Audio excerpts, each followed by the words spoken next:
Senator Elizabeth Warren's campaign predicted that the field winnowing would benefit her. It didn't. Patrick Semansky, AP photo. Elizabeth Warren had a plan for winning. It didn't work. In 18 nomination contests, she hasn't finished above third place, including in her home state. Now, she's facing political and financial pressures to get out. On Wednesday, Warren began huddling with her team to assess the path forward, according to an aide, after her dismal Super Tuesday performance. Allies who speak regularly with the campaign say the mood has been bleak. A small wave of last-minute endorsements from groups like Emily's List, along with late financial help from a super PAC, did not significantly move the needle. That's left the Warren campaign to wonder whether a path forward exists. While the campaign had insisted it still saw an opening by going to the convention, she will likely collect at least several dozen delegates Tuesday. The results were far below their own publicly released projections. 3 weeks ago, the campaign said it was poised to finish in the top 2 in 8 of the 14 states that vote on Super Tuesday. She didn't in any, including her home state of Massachusetts. California votes are still being counted, but she is currently running a distant fourth. This past weekend, the campaign and allies predicted that the field winnowing would redound to Warren's benefit.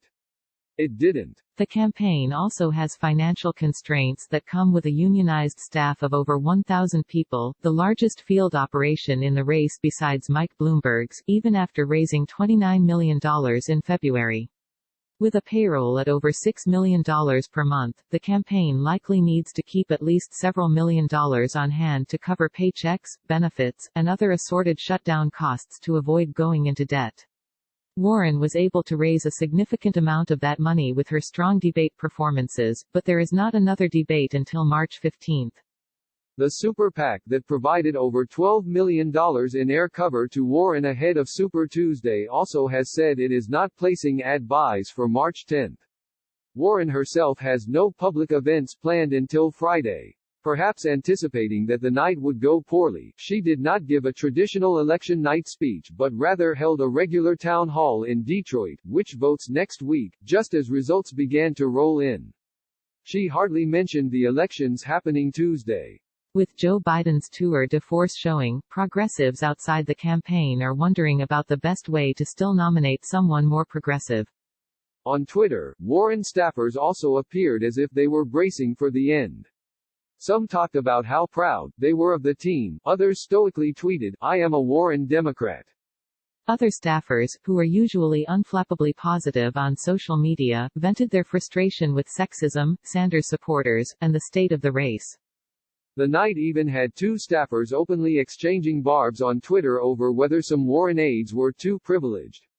Politico sent screenshots of the tweets to a Warren spokesperson but did not receive a response. For the most disciplined campaign in the Democratic field, the public infighting was another sign that the string of losses has rattled and demoralized her team.